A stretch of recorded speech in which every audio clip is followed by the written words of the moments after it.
debate, mas primeiro com uma declaração que pretende fazer à sala, não é? Vamos a isso. Boa tarde.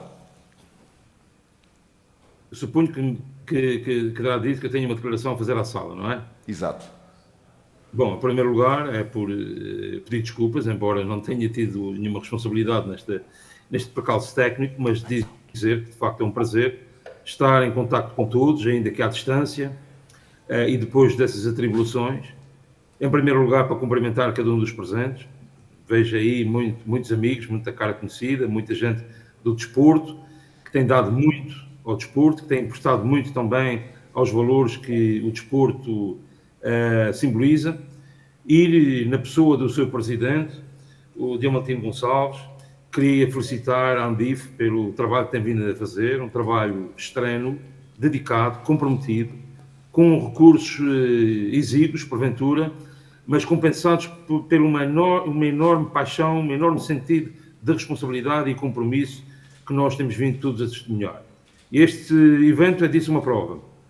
E também o facto de termos este verão assinado um acordo de cooperação entre a SIGA e a Andif significa também que podemos contar com os dirigentes portugueses, com a sua organização representativa, para travar este combate em prol da legalidade, em prol da integridade, em prol da credibilidade de um setor que tem que continuar a trabalhar arduamente para ganhar e merecer a confiança das pessoas, a confiança dos adeptos, a confiança dos investidores e todos aqueles que trabalham, que operam e que disputam este setor de atividade, que é de facto um cluster sem precedentes e com uma função social inigualável. Era, pois, esta pequena nota de introdução que eu queria deixar. Felicitar também pela escolha do tema, que é pertinente e atual. E, Pedro, aproveito para lhe mandar aqui um abraço, já com alguma saudade, que não nos vimos há muito tempo. Você é uma figura maior do jornalismo desportivo, também vive momentos de dificuldade, mas eu julgo que é com a liderança e com os símbolos atuais que essa viragem se pode dar. E, dito isto, também ao meu querido amigo José Ricardo Gonçalves, que é também um companheiro de direito e de lutas pelos valores que nos animam a todos e que nos trazem esta conferência hoje. Muito obrigado, Dr. Emanuel Medeiros, por este introito. Vou fazer aqui uma ligeiríssima intervenção, utilizando até aqui uma expressão do latim, esto brevis et placevis, ou seja, ser breve e agradarás. Vou ser muito breve nesta introdução, começando por agradecer o convite para estar aqui convosco esta tarde, para falar deste tema muito sensível, muito pertinente também, e penso que do interesse de todos, o interesse comum, e o nosso interesse comum é um desporto saudável, um desporto sem corrupção, um desporto que seja, de facto, um desporto com os valores que todos nós defendemos. Agradecer o convite da Andif e este ciclo de conferências que a Andif tem promovido. A Andif está hoje, como sabemos, mais dinâmica do que nunca. Eu até estive praticamente no início da Andif, porque também fui dirigente desportivo e fui membro da Andif no seu início. Depois, por razões deontológicas, resolvi deixar de ser sócio, mas estive nesse início, ainda nos tempos de Lopes da Silva, em Coimbra, e com aquele grupo, com Fernando Marques e com aquelas figuras do desporto também. E a Andif, de facto, está mais dinâmica do que nunca. Isto deve-se à liderança do meu querido amigo Diamantino Gonçalves e deve-se também, claro, à dinâmica, à tenacidade, à iniciativa, ao dinamismo extraordinário do Dr. Jerry Silva, que é o Presidente da Assembleia Geral da Andif. Estas iniciativas, este ciclo de conferências, são conferências para pensar o desporto e o tema central hoje é o combate à corrupção e o branqueamento de capitais. O desporto é uma escola de valores, é uma escola de virtudes, é um tema muito sensível esta questão da corrupção, porque é um tema que ensombra o desporto. Transparência, justiça, verdade são substantivos que devemos defender no desporto e a corrupção ameaça competir com a integridade. Os nossos convidados, já aqui tivemos a sua primeira intervenção com o Dr. Emanuel Medeiros, ele é o CEO e fundador do SIGA, que tem como missão fornecer liderança global, promover boa governança e salvaguardar a integridade no desporto. e que bem entregue tem estado este cargo ao Dr. Emanuel Medeiros. E também temos aqui o Dr. José Ricardo Gonçalves, que é vice-presidente do TAD, que é juiz-árbitro do TAD. Digamos que estamos aqui perante um painel de luxo para abordar esta temática.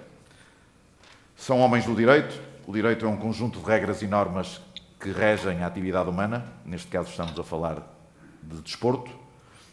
E vou começar também por lhe pedir uma primeira intervenção. Quando falamos aqui num conjunto de regras e normas, estamos a falar em mecanismos, estamos a falar em mecanismos de fiscalização, mecanismos de regulação, e penso que era importante percebermos quem regula, quem fiscaliza esta questão tão sensível como é a questão da corrupção no desporto.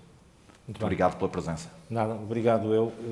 É da praxe e de ter sido educado como fui. Agradecer, em primeiro lugar, a Andif, na pessoa do seu presidente, Diamantino Gonçalves, e, evidentemente, agradecimento extensivo ao inexcedível Jerry Silva nas organizações e no dinamismo que tem tido, e meu querido amigo, colega do Tribunal de Arbitragem do Desporto. E dar nota também de dois privilégios. O privilégio de ver aqui muitas caras conhecidas e o privilégio de este debate ser moderado pelo Pedro Azevedo, que eu ainda não tinha a oportunidade de conhecer pessoalmente. O Pedro é realmente uma referência do jornalismo português, jornalismo desportivo português, e como eu confidenciei há pouco quando conversávamos, sinto-me sempre muito bem acompanhado pelos jornalistas desportivos. Sou o sobrinho do Manel Dias e, portanto, muitos dos que aqui estão conheceram-no e sabem a referência que ele era no jornalismo. Portanto, Pedro, muito obrigado por ter aceitado moderar este debate. Já agora, muito obrigado pela evocação ao Manuel Dias, que era uma grande figura do nosso jornalismo desportivo, com quem tive a honra de trabalhar na RTP. Muito obrigado, é sempre um privilégio ouvir essas referências relativamente ao meu tio. Bom, quanto a regras, quanto a quem é que ajuda ou quem é que tem competência para tratar, vamos pôr assim em termos genéricos, estas matérias. Matérias, concretamente, como o Pedro perguntou, da corrupção. Bom, em primeiro lugar, quanto às regras, nós tivemos um diploma que foi recentemente revogado, no início de 2024, entrou em vigor a nova lei sobre a integridade no desporto. É uma lei que vem recuperar alguns conceitos da lei anterior de 2007, mas o legislador entendeu que devia ir um pouco mais longe. E devia ir um pouco mais longe.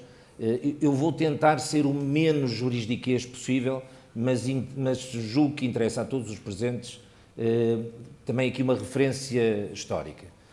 Em 2014 foi aprovada no âmbito do Conselho da Europa uma convenção para regular a prevenção da manipulação das apostas desportivas e, nesse sentido, também sob esse impulso, o legislador veio agora atualizar essa lei.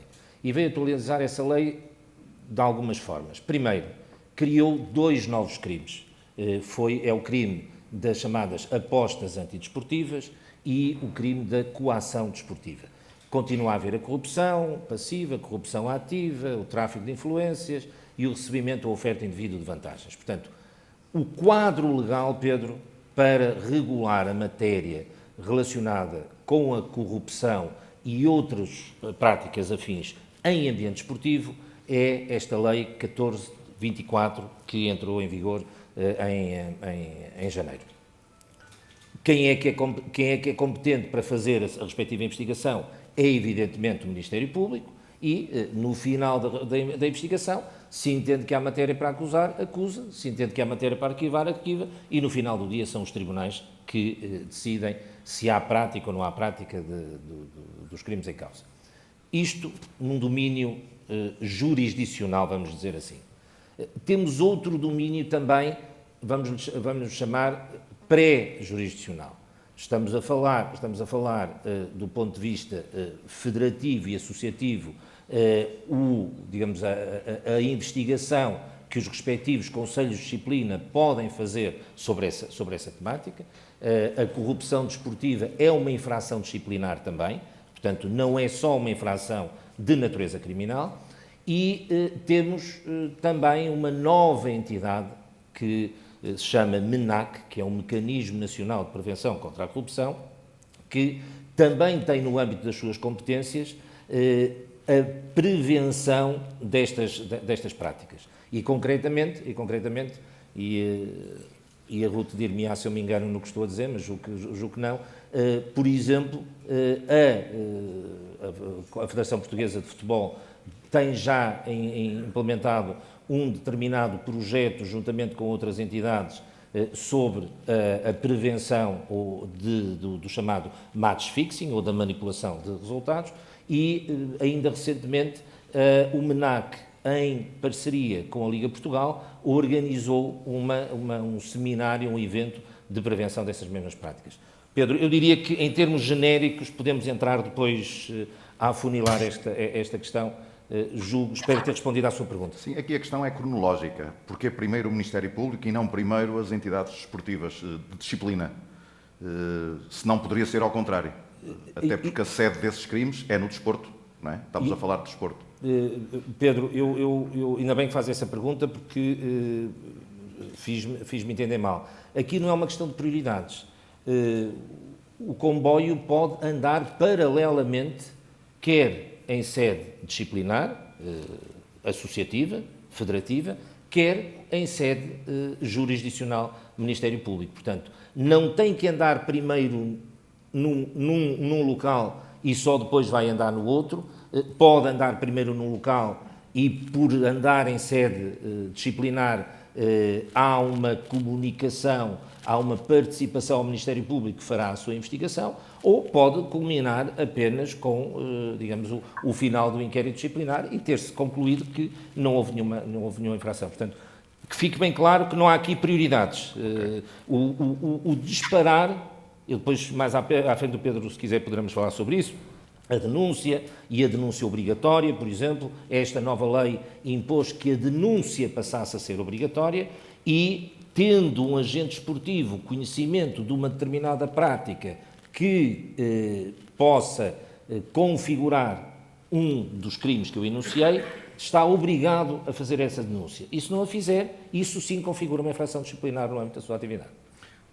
Doutor Emanuel Medeiros, há uma questão que eu penso que aqui os nossos amigos que estão aqui connosco a assistir a esta conferência, com certeza que já pensaram nisto, já refletiram sobre isso. Sei que essa é também uma das lutas do SIGA ao longo destes anos, tem a ver com as apostas desportivas. A mim, pessoalmente, numa fase até mais embrionária, fez-me um pouco de impressão como é que os sites de apostas desportivas começaram a patrocinar clubes de futebol. Estamos aqui a falar numa fronteira muito ténue entre estas duas realidades, o clube de futebol, o resultado desportivo e as apostas desportivas. Neste âmbito, perguntava-lhe que tipo de combate é que tem sido feito pelo SIGA também neste tema que me parece muito sensível. Hoje em dia temos muitos clubes e até ligas, a Liga Portuguesa, por exemplo, patrocinadas por empresas de apostas desportivas. Muito bem. Obrigado, Pedro. É uma questão muito pertinente, que nem sempre tem merecido atenção e ponderação por parte das entidades reguladoras, mas de facto que é uma questão que não pode ser escamoteada. Se me permite, e antes de abordar essa matéria específica, eu gostaria de dar aqui algumas notas de enquadramento que me parecem absolutamente fundamentais para se poder encarar este combate, que é um combate pela prevenção em primeiro lugar, mas também um combate pela dissuasão e pela repressão em segundo lugar. Deixar aqui algumas notas de enquadramento estratégico, porque eu acho que é absolutamente vital. E é vital porque eu tenho testemunhado aqui uma certa deriva, uma certa falta de liderança global, uma certa atitude mais casuística e fragmentada que foca na árvore, mas esquece a floresta. E como o combate à corrupção e branqueamento de capitais se trata de ameaças globais, para os quais são indispensáveis soluções globais e uma concertação estratégica de cooperação concertada, orientada para a ação e com instrumentos legislativos e operacionais muito concretos, se me permite, Pedro, eu não queria deixar passar esta oportunidade. Eu considero que há 5 fatores fundamentais para, com sucesso, encararmos este combate O primeiro dos quais é visão estratégica. Nós temos que ter a noção da realidade que estamos a enfrentar. É uma realidade complexa, extremamente sofisticada, que envolve cada vez mais crime organizado transnacional, que não se pauta, nem se guia, nem se condiciona pelo império da lei, nem pelo espartilho com que governos, autoridades policiais e autoridades judiciais estão condicionadas. Portanto, é preciso perceber que nós vivemos num novo mundo, à escala global, e que os desafios também hoje têm essa dimensão. E que, portanto, não podem ser atacados com arco e flecha, como ainda, por vezes, se assiste, nem com uma atitude de protecionismo, quase de silos, em que organismos desportivos, governos, autoridades policiais, estão acantonadas nas suas trincheiras, como se isso fosse conduzir a algum resultado. Eu podia falar muito sobre isto. A primeira nota, de facto, é a visão estratégica. A segunda é liderança. Nós precisamos de líderes à frente dos governos, à frente do desporto, à frente, inclusivamente, dos patrocinadores e dos operadores televisivos e dos mídia, que não se pautam por conveniências, nem se guiem apenas pela visibilidade que pode resultar de um patrocínio circunstancial. É preciso que todos assumam estes valores e se colocam no combate, na linha da frente, porque sem essa convergência de esforços, sem essa liderança desses vários setores, nós não vamos conseguir erradicar a corrupção, o branqueamento de capitais e outros crimes que têm ensombrado a realidade do desporto e da economia e da sociedade. O terceiro, espírito reformista. Nós precisamos, em primeiro lugar, de um enquadramento jurídico que seja adequado, eficaz, modernizado e, se for possível, que esteja à frente da curva, um passo à frente das circunstâncias. Não é isso que se tem passado. Não é isso que se tem passado. E nem se pensa, nem se comete a ingenuidade de pensar que é deitando a legislação para cima dos problemas que eles se vão resolver. Eu sou advogado de formação, puro e duro, mas não é só por aí que nós vamos conseguir ter sucesso. É preciso uma orquestração de políticas, de meios, de vontades, de esforço para se ganhar isso. E devo dizer que há muito para fazer. É preciso também que neste domínio das reformas haja aquilo que os ingleses denominam accountability. É preciso prestar contas. Não basta proclamar que nós temos um quadro jurídico moderno, sexy, e na consonância de estrangeiros, quando essa lei não é levada à prática, quando não é implementada, quando os estándares que se procuram com compromisso, com espírito construtivo, com uma linguagem positiva, quando se procura convencer todos os destinatários dessas reformas para que assumam a sua quota parte de responsabilidade e atuem em conformidade, não é isso que tem acontecido. Portanto, é preciso que cada um preste contas. O que significa que tem que haver escrutínio independente. O independente não é feito, embora eu reconheça o papel meritório e fundamental dos órgãos internos, dos órgãos jurisdicionais, até dos conselhos de fiscalização, mas não é com santos da casa que se vai fazer milagre.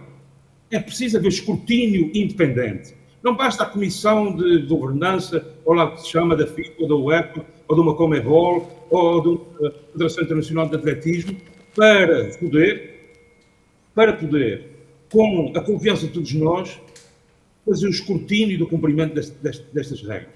E é por isso que a SIGA se bate, voando acima das nuvens, de forma independente, local, objetiva, poder garantir ao movimento esportivo, àqueles que investem o seu dinheiro, àqueles que investem a sua paixão, àqueles que investem até o interesse público, nomeadamente os Estados e os Parlamentos, nós temos condições de poder, objetivamente, demonstrar se essas organizações estão fit for purpose, como se diz em inglês, ou se é apenas, muitas vezes, fogo de vista e meras proclamações. Portanto, este é o terceiro pilar. O quarto pilar, cooperação, coordenação, concertação e atitude orientada para a ação. Isto coloca o dedo na ferida das organizações internacionais.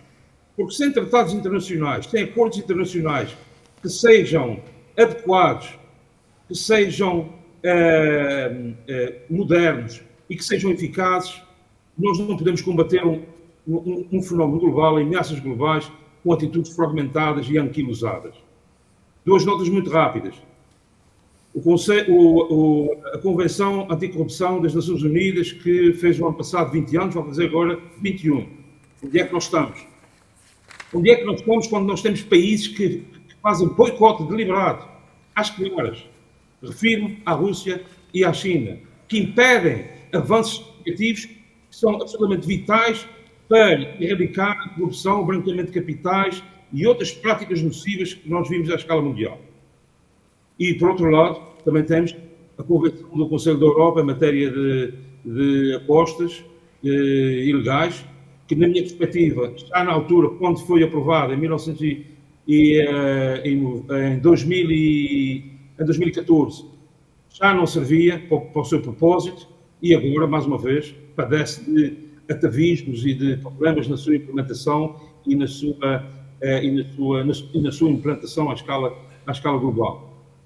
Finalmente, uma nota que me suscitou pela presença da doutora Ruth Soares, a quem eu queria tirar o chapéu pela entrega, pelo compromisso, pelo esforço, pela militância titânica que ela, a representação da Federação, tem exercido para que os agentes desportivos, os dirigentes, os treinadores, os atletas, os árbitros, possam ter formação, possam ter educação, possam ter o apoio que é necessário, não de forma esporádica, para preencher um mero formalismo de calendário, mas para que, com regularidade, com permanência, possam ter essas ações de formação que vão ser benéficas para os salvaguardar e melhor lidar com abordagens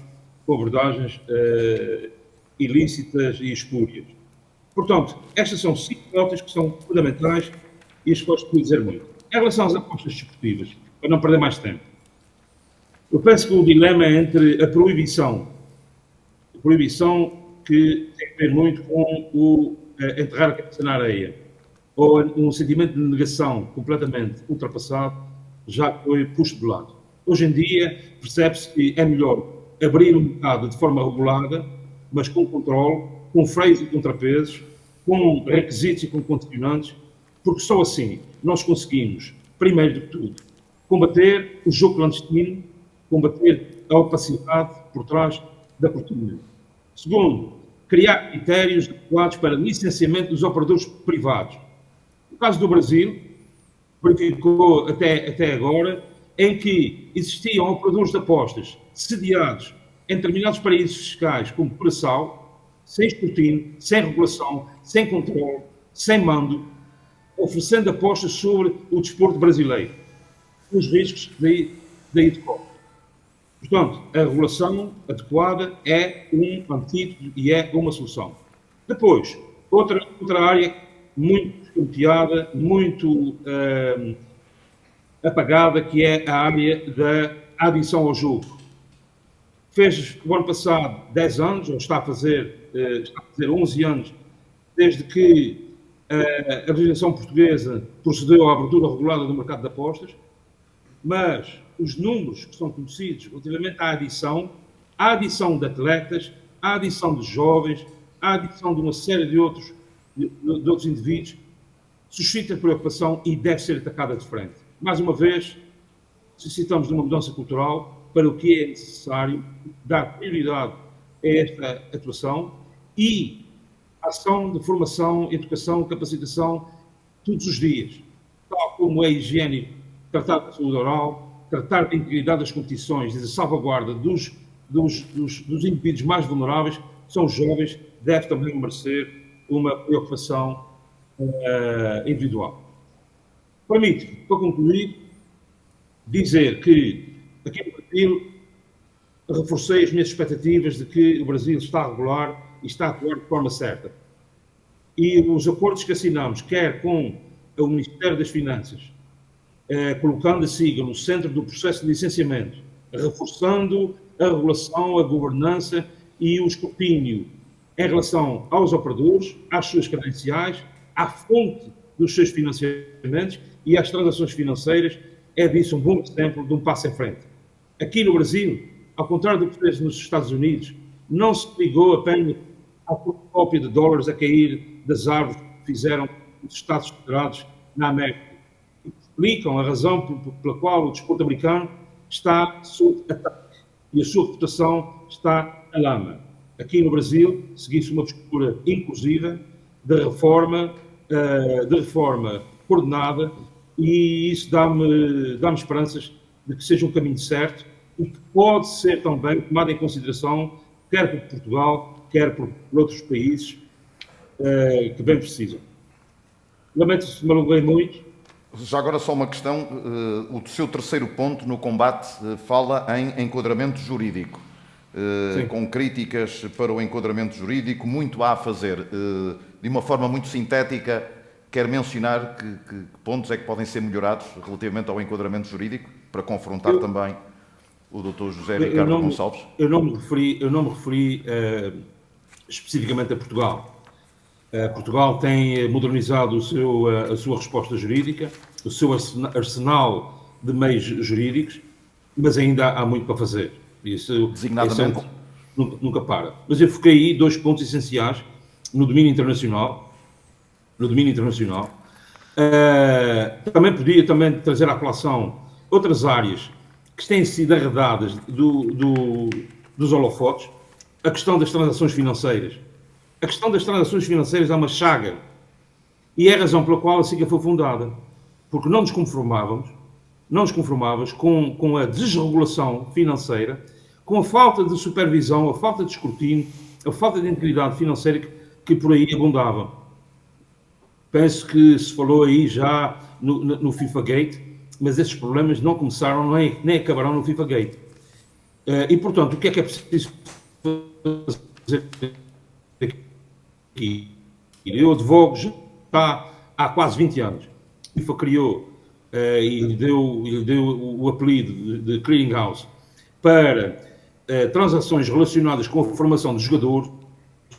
Isto é uma gota de água no oceano, mas é para transações financeiras relacionadas com transferência de jogadores, aquisição de capital social nas sociedades desportivas. Veja-se aqui no Brasil. Aqui no Brasil não se fala nesse tema. É como se não existisse. E eu lamento dizer isso, mas é verdade, e eu sou frontal. É a questão dos patrocínios desportivos, também a carecer de regulação e atenção, e é, de facto, todas as transações financeiras relacionadas com as apostas desportivas, desde a constituição dessas casas de apostas. É preciso ir ao fundo, é preciso saber quem verdadeiramente está por trás destes arranjos jurídicos, destas formas societárias. É preciso saber quem são os últimos beneficiários. Porque só assim nós conseguimos erradicar infiltração criminosa, dinheiro espúrio, e fazer com que o desporto seja, de facto, a escola de valores que foi aí dito, e que possa ser um setor onde quem nele trabalha, quem o pratica e quem dele usufrui, possa se rever e possa nele ter confiança. Há aqui matéria para falarmos agora nós aqui também. Dr. Emanuel Medeiros, já voltamos ao contacto aí com o Brasil, consigo. Para já, abordando aqui alguns temas que me parecem muito interessantes, a questão da injeção de capitais nas SADs, a questão das apostas desportivas, a questão das transferências e a alegada falta de transparência nas transferências dos jogadores. São temas que têm o devido enquadramento jurídico no nosso país, falando na nossa realidade?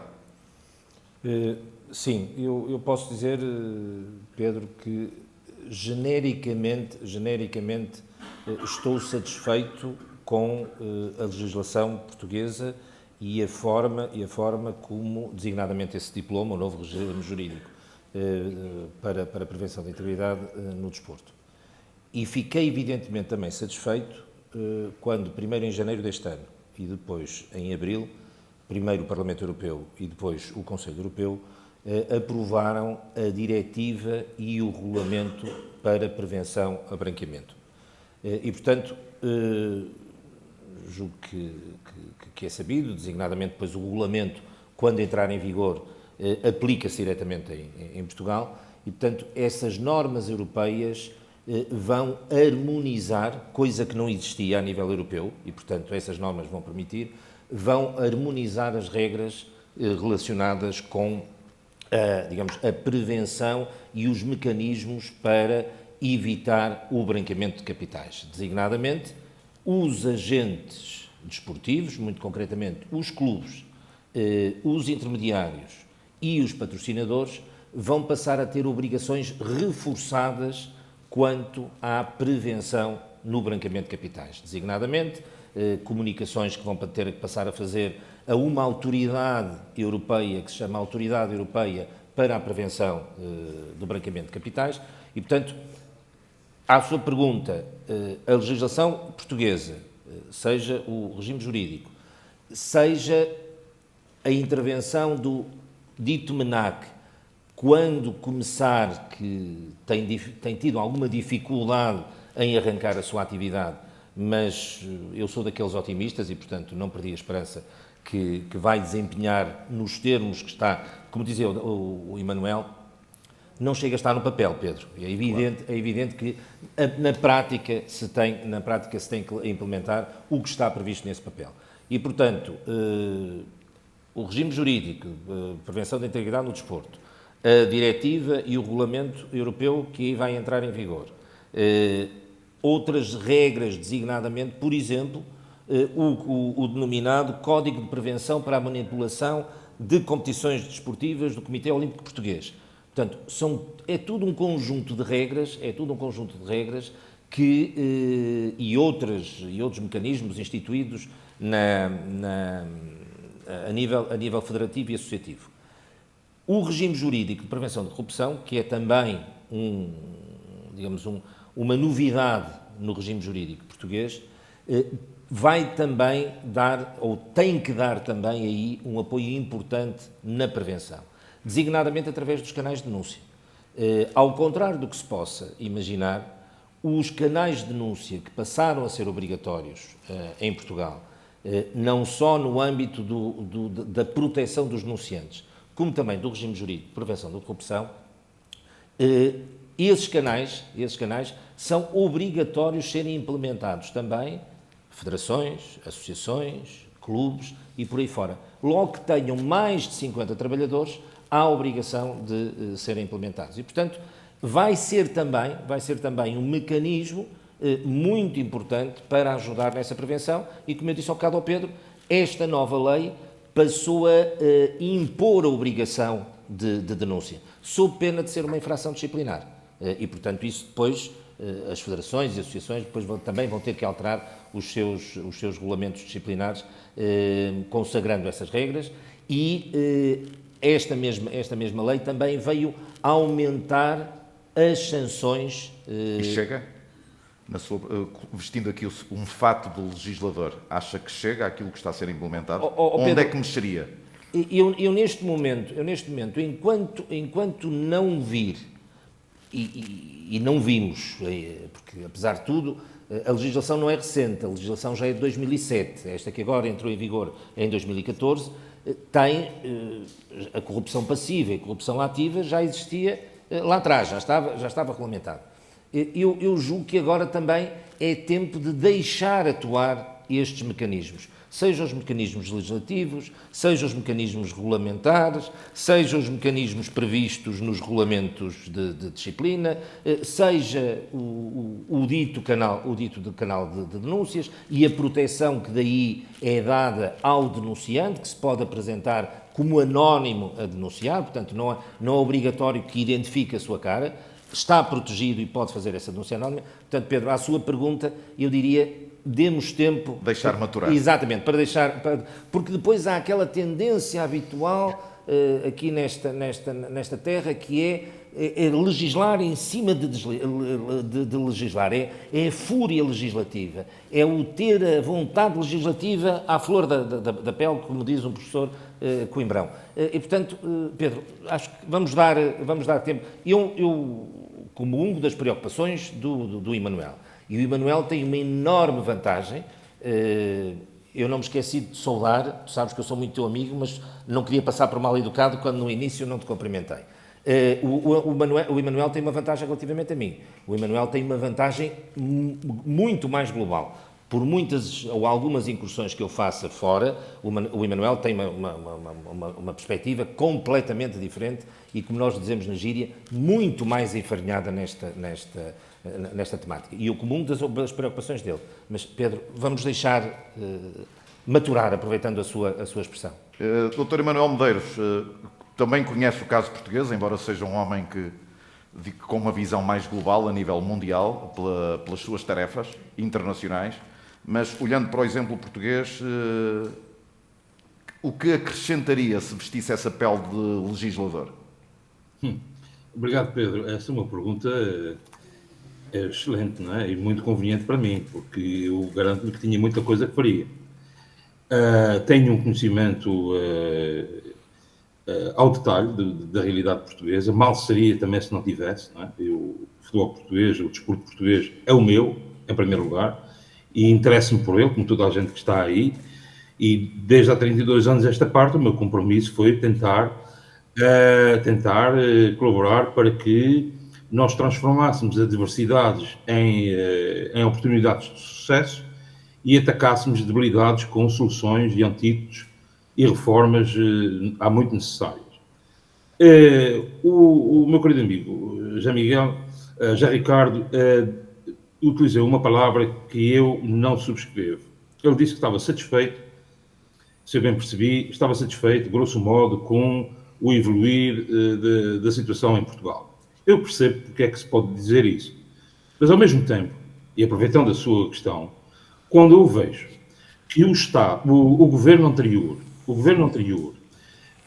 agitou uma varinha mágica com uma solução salvífica para o problema da prevenção da infiltração criminosa e do branqueamento de capitais na aquisição de capital social da sociedade, quando eu vejo uma solução que é desprovida de consistência e sem dentes, eu fico sem perceber qual é a utilidade disso. Porque atribuir ao IPDJ a competência de filtrar, de escrutinar a real identidade dos investidores, os últimos beneficiários dos fundos de investimento que por aí abundam. E na Europa, então, é uma febre, é um Eldorado, não é? Incontinente, irrefriada e sem controle. Mas quando se atribui essa obrigação ao IPDJ, que não tem nem recursos humanos, nem recursos técnicos, nem expertise, nem know-how, nem meios jurídicos para fazer, socorrendo-se apenas de uma enfim, aligerada declaração a quem se convidam os investidores a assinar sobre compromisso de honra, que são todos bons rapazes, eu não posso aceitar essa solução como séria, nem como boa. Portanto, é bom que se identifiquem os problemas, mas tem que se ter a coragem de encontrar os recursos, os meios, os órgãos com competência e com know-how para poder travar este combate com a eficácia que ele se impõe. Na altura foi chamada a atenção, e foi expressa a preocupação, mas de facto é aquilo que nós temos.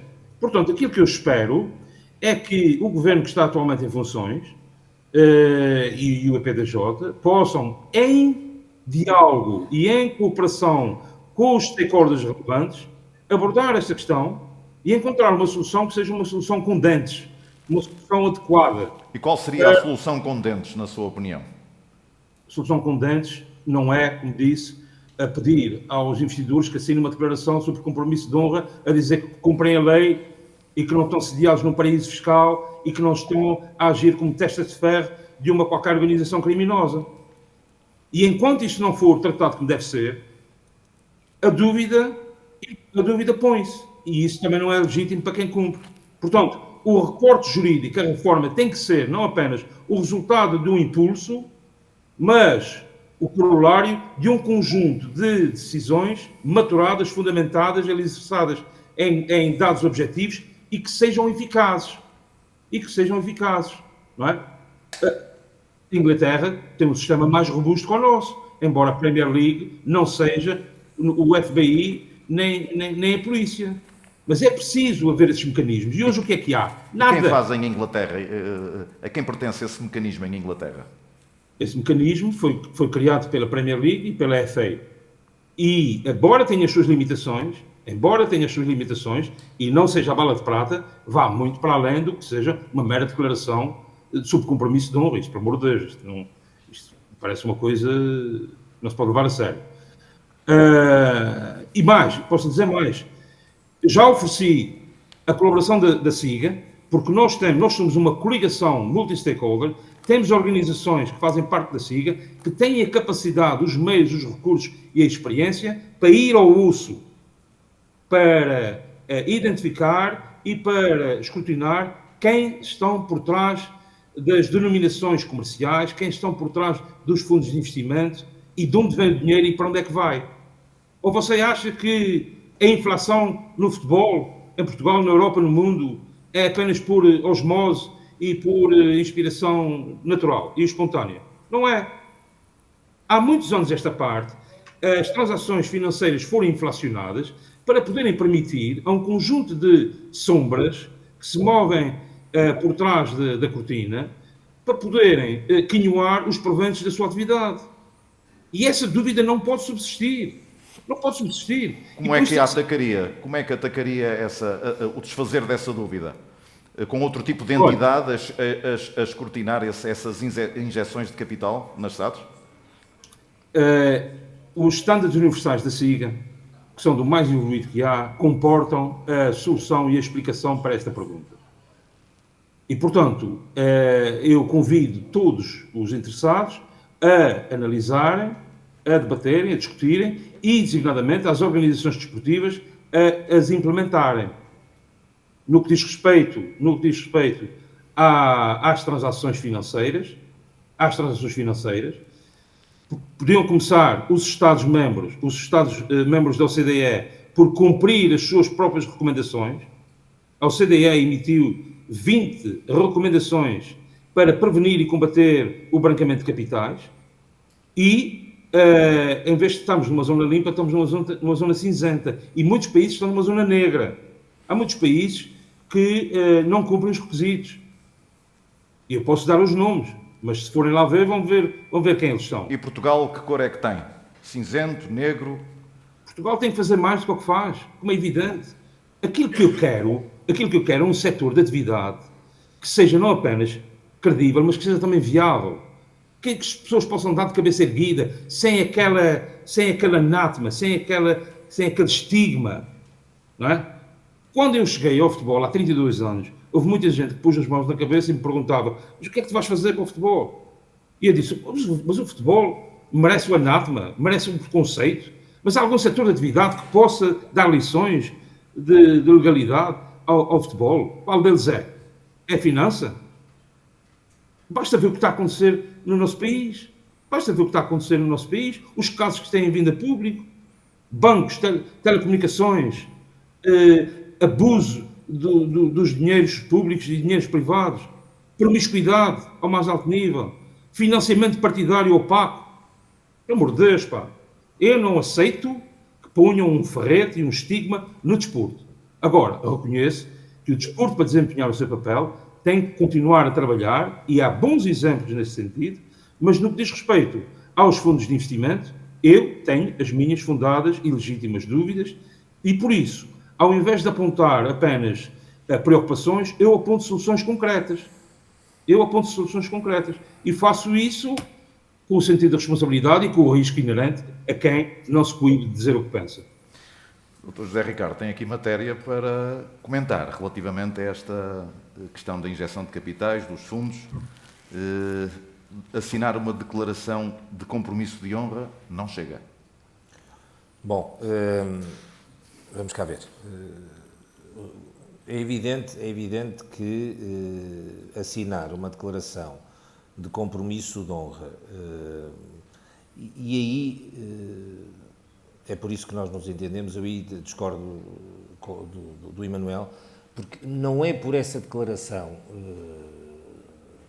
de compromisso de honra ser assinada perante o IPDJ, e não é por estar cá o representante do IPDJ que isso vai ter aqui qualquer relevância menor ou igual ou superior. Quer dizer, eu estou de acordo com o Emanuel, quando me parece, se calhar, essa entidade poderia não ser o IPDJ. Mas isso é outra questão que não me parece aqui relevante para o debate. Há aqui uma questão que me parece absolutamente essencial. Eu peço desculpa, mas no caso português é relevante para o debate. Não, desculpe, não me entenda... Se não for o IPDJ, quem é que poderia fazer esse escrutínio? Não me entenda mal, quer dizer, essa declaração ou pode ser perante o IPDJ, não me parece que faça sentido que essa declaração seja feita perante um órgão de polícia criminal, designadamente a Polícia Judiciária, que é quem coordena a plataforma de tratamento de manipulação das competições. Pedro, nunca pensei quem é que poderia ser a outra entidade, se eventualmente pudesse ser por uma questão de reforço e de consciência da verdade que deve conter aquela declaração, ser acima do IPDJ, nomeadamente a nível ministerial, por exemplo, podia ser uma solução, sem desprimor, evidentemente, para o IPDJ. Aqui o que está em causa é de qual é a origem do dinheiro, no fundo. É isso, mas Pedro, eu ia tocar aqui num ponto que me parece muito importante e que o Pedro Albuquerque também já falou, e o Emanuel, en passant, também já. Eu diria que a questão da formação e da educação é absolutamente essencial, ok?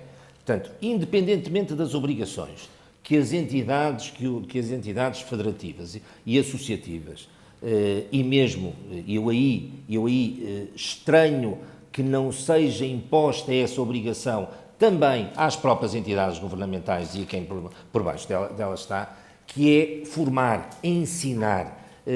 Que é transversal aos outros setores da sociedade. Como é evidente, quer dizer, eu se for atleta e se me tiverem sensibilizado para os riscos que eu corro de ter uma conversa onde me estão a aliciar para tentar conseguir um determinado resultado, eu se tiver formação para isso, eu se tiver alguém que me diga, alguém que eu respeite, que me diga: deixa-te lá de pensar nessas brincadeiras, olha as consequências que daí vão decorrer, olha a tua imagem, olha a imagem do desporto no qual tu estás inserido, etc. Estamos a falar em prevenção, no fundo? Claramente, Pedro, claramente. E, portanto, eu sou daqueles, a repressão é evidentemente essencial aqui, como não podia deixar de ser, é um tema muito preocupante, quer a parte da corrupção, quer a parte do branqueamento, mas eu gostava de deixar aqui este sinal quanto à importância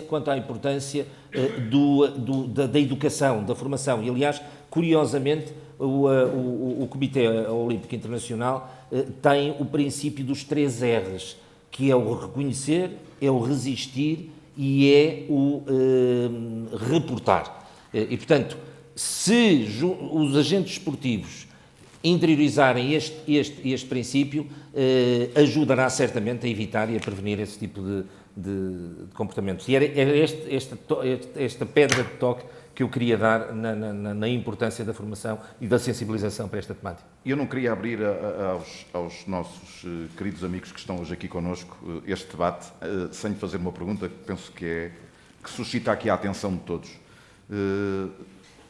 Casos destes chegam ao TAD, desta natureza que estamos aqui a falar, especificamente quais são os mais comuns? Muito bem. Não poderá certamente, enfim, aprofundar o tema, claro, mas de forma genérica quais são? Não, casos destes chegam ao TAD na sequência de decisões proferidas pelos conselhos de disciplina das diversas federações. Nesse caso concreto, essa decisão, e já houve concretamente, sanções proferidas como estou a pensar concretamente por uma entidade federativa, uma sanção disciplinar por ter avaliado uma destas práticas, e quem é sancionado, neste caso concreto, tem que obrigatoriamente ir ao TAD dizendo esta sanção ou está mal aplicada ou não devia ter sido a sanção de suspensão de não sei quantos meses, devia ser menor. Obrigatoriamente? Obrigatoriamente, é chamada arbitragem necessária. Portanto, neste caso, as decisões dos Conselhos de Disciplina vão necessariamente impugnadas, contestadas junto do Tribunal Arbitral do Desporto. Única e exclusivamente decisões de natureza disciplinar no âmbito federativo. Todas as outras, designadamente aquelas que eu falei, Pedro, no início, aquelas práticas que sinalizam ou indiciam a prática de crimes, isso percorrem o percurso, passa a redundância, normal junto do Ministério Público e depois junto dos tribunais criminais. E as punições? Acha que o quadro está justo? O quadro de as sanções punitivas previstas para os prevaricadores é um quadro justo, o quadro português? Pedro, eu admito que sim, vamos ver também, vamos dar aí o tempo, só para percebermos, as sanções disciplinares foram alargadas por essa lei e, no caso concreto, passa a suspensão da prática. A lei de janeiro. A lei de janeiro, e, portanto, as federações e associações vão ter que adaptar os seus regulamentos. E, portanto... Ainda não adaptaram? Não lhe sei dizer. Não sei se a Ruth Soares nos pode ajudar. Depois, a Ruth poderá ajudar-nos nessa parte. Eu imagino que a Federação Portuguesa de Futebol já o tenha feito. Mas, portanto, 2 a 10 anos de suspensão no caso de corrupção passiva, 1 a 5 anos no caso de corrupção ativa, 1 a 5 anos no caso de tráfico de influência, oferta indevida ou recebimento de vantagem e associação criminosa, aposta antidesportiva 6 meses a 3 anos, coação desportiva idem, e de 2 a 10 anos. Deixa cá ver o que é que diz aqui. 2 a 10 anos é no caso de serem exercidas por agentes desportivos determinadas atividades pelas quais estavam impedidos de o fazer. Portanto, há aqui claramente um sinal do legislador a dizer vamos alargar o sancionamento nessas práticas. Vamos dar aqui o tempo também, Pedro, para perceber se tem esse efeito dissuasor, designadamente um dirigente, um atleta, um intermediário, perceber que pode ficar até 10 anos impedido de desempenhar as suas funções. Permita-me aqui que vista aqui agora uma roupa de adepto. Uma coisa é a percepção e outra coisa é a realidade. E a percepção do adepto é que as coisas acontecem, mas depois que nada acontece, não há consequências daquilo que vamos lendo na imprensa, que é noticiado, mas depois nada acontece, ao contrário de outros países, em que foram bem mais severos nas punições para os prevaricadores. Porquê é que isto em Portugal é assim? Pois, vamos cá ver, eu tenho alguma dificuldade em perceber, quer dizer, o que eu sei é que há sancionamento, e o Pedro sabe a que é que me refiro há uns anos atrás, sobre essa temática, e houve depois decisões judiciais que, devidamente fundamentadas ou com o fundamento que os tribunais entenderam que era o devido para aqueles casos, que vieram revogar as decisões que tinham sido proferidas. E, portanto, aí, Pedro, é a justiça a desempenhar o seu papel e mal corre o dia em que nós desconfiamos ou não acreditemos nos tribunais judiciais. E, portanto, quer dizer, não há regulamentação, só para que fique claro, há regulamentação em Portugal, seja do ponto de vista federativo, seja do ponto de vista legal, que permita, digamos, desenlaces idênticos aos que aconteceram, se não me falha a memória, 2005 ou 2006, em Itália com o Calciopoli. Portanto, quanto a isso, que fique bem claro. Os processos têm os seus trâmites e, no caso concreto, nunca aconteceu em Portugal, mas... Antes das perguntas do público, Dr. Emanuel Medeiros, só mais uma questão muito rápida que tem a ver com propostas para combate à corrupção e branqueamento de capitais e também gostaria que abordasse um pouco a importância da Convenção de Nova Iorque de 13 de junho de 2024. Muito bem, muito obrigado, Pedro. A Convenção sobre Integridade Financeira e Transparência no Desporto de Nova Iorque é o resultado de um profundo trabalho de reflexão, de debate, de procura de soluções, que congregou mais de 80 organizações que connosco se reuniram em Nova Iorque, incluindo a liderança do IRS americano, e o IRS, de facto, é aqui talvez a organização mais saliente e atuante neste domínio. Recordo que o Al Capone foi levado à justiça e enclausurado através do IRS, assim como todo o escândalo que ficou conhecido pelo FIFA-Gate foi disputado pelo IRS, Em 2015. o Richard Weber, que hoje é presidente do Comitê Permanente da SIGA sobre Integridade Financeira e Transparência no Desporto. E, portanto, essas 80 organizações, vários ramos públicos e organizações internacionais, vários líderes do mundo financeiro e também do desporto, se congregaram para apontar essa linha de rumo, esse sentido estratégico e esse mapa para que o desporto, nas suas vertentes, em todas as suas vertentes, designadamente na vertente da integridade e transparência financeira, possa estar mais robusto, mais salvaguardado, mais protegido, para que dessa maneira a sua reputação também esteja mais salvaguardada e não sob ataque, como muitas vezes nós assistimos. Segunda nota que eu queria dizer era que era importante que todas as organizações subscrevessem. Era importante que todas as organizações pudessem atentar ao conteúdo deste mapa da mina, porque aí tem soluções concretas para os problemas. E quando eu lanço esse apelo e esse convite, não é apenas às organizações desportivas, porque as organizações desportivas têm um espaço de atuação e uma esfera delimitada. Falo também às organizações internacionais, aos países, às entidades judiciárias e judiciais.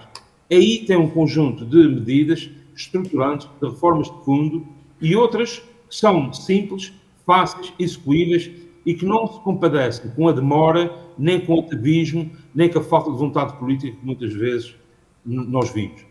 Tenho muito orgulho na capacidade do desporto de gerar riqueza, gerar bem-estar, gerar autoestima. Tenho muito orgulho também e honra em ter dedicado a minha vida, os últimos 32 anos, a fazer avançar o desporto na medida em que estava ao meu alcance.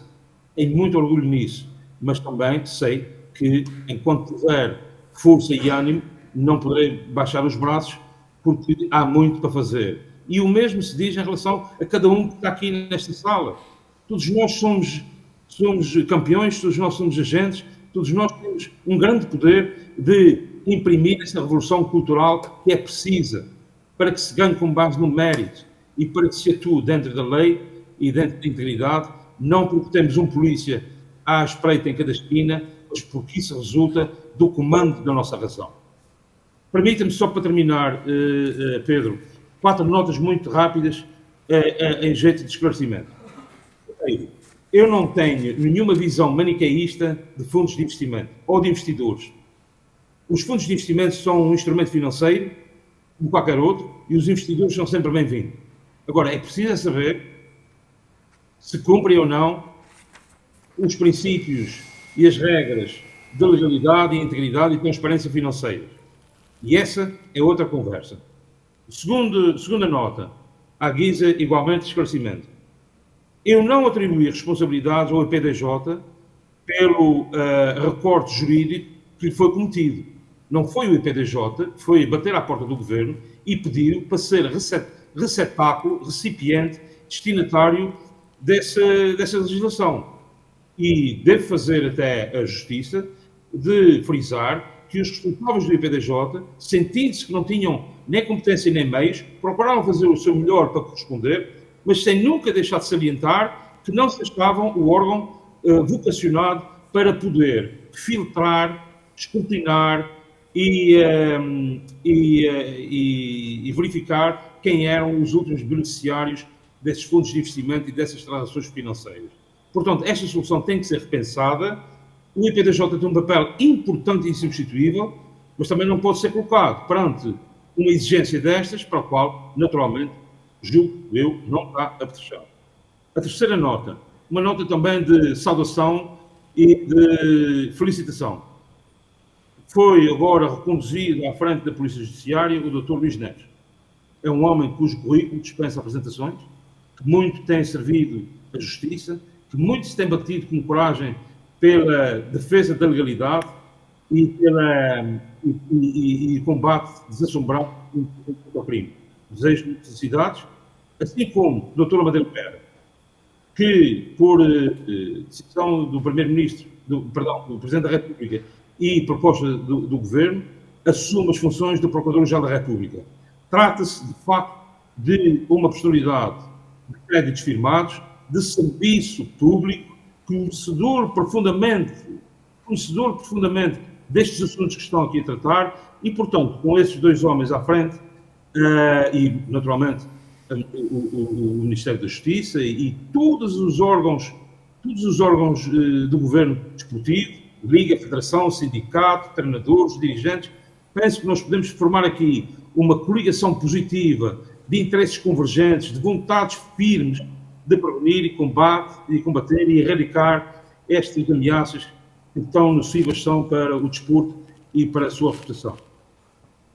Uma nota final para também dizer que guardo com expectativa as propostas que os candidatos à presidência da Federação vão apresentar sobre estas e outras matérias nevrálgicas que têm a ver não apenas com o presente, mas com o futuro do futebol em Portugal. Aguardo com expectativa, para além daquilo que foram as declarações iniciais, se é que já toda a gente fez, não sei, mas aguardo com expectativa, natural curiosidade, as propostas de fundo que não deixarão de carrear para discussão pública e, designadamente, a apreciação de quem votar. E uma palavra mesmo muito final, dirigida a um homem que conheço há 30 anos, que não tenho com ele nem ele comigo uma relação de deve haver, não fazemos pretes nem pedimos favores um ao outro, mas que é justo e elementar, nesta hora, praticamente de despedida, de lhe tecer aqui o meu tributo pessoal, uma palavra de reconhecimento e de muito apreço pelo trabalho notável, reformista, praticamente revolucionário que ele liderou à frente da Federação Portuguesa de Futebol. Não me pediu para dizer sequer o que penso, ele não se guia por estas coisas, nem eu, mas eu penso que é elementar justiça.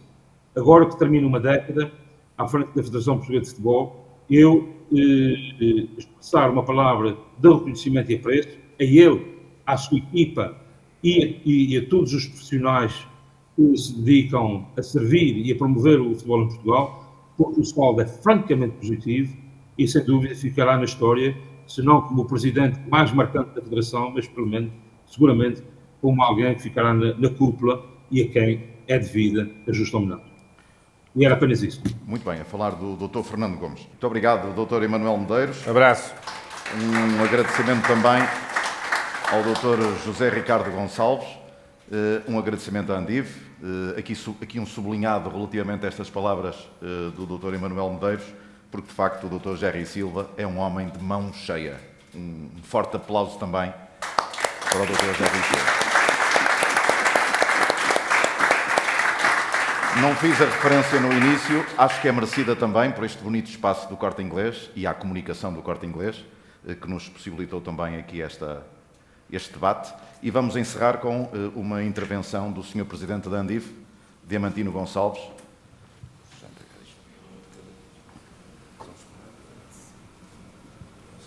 Então, boa tarde a todos.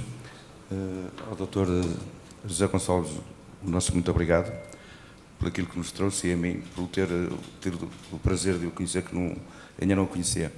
Ao amigo Pedro, já me cheguei a dizer para agradecer a sua disponibilidade para ajudar a Andiv em tudo o que ela é preciso. Ao meu amigo Emanuel Medeiros, um forte abraço e dizer-lhe que hoje não saldamos as nossas contas, mas foi devido à sua ausência. Mas ficarão certas na próxima. Já sei o que é que se refere. Um almocinho, um jantarinho, esteira-me. Exato, exato, exato. Sem Cabrito querer, de Lamego. Muito obrigado. Faça publicidade a esta bela terra de Lamego e à sua fabulosa gastronomia. Muito obrigado. De resto, sem querer individualizar ninguém, gostava de agradecer ao Dr. Vítor, que já é um repetente nos nossos eventos, e muito especialmente à doutora Ruth, que, a representar a Federação Portuguesa de Futebol, que muito me sensibilizou. E falando da Federação Portuguesa de Futebol e fazendo desta a nossa casa, gostaríamos de aproveitar a oportunidade para agradecer, em primeiro lugar, os últimos 3 mandatos do Dr. Fernando Gomes e que os dirigentes lhe desejam a maior sorte do mundo para a próxima atividade, que vai ser um sucesso novamente. Muito obrigado a todos.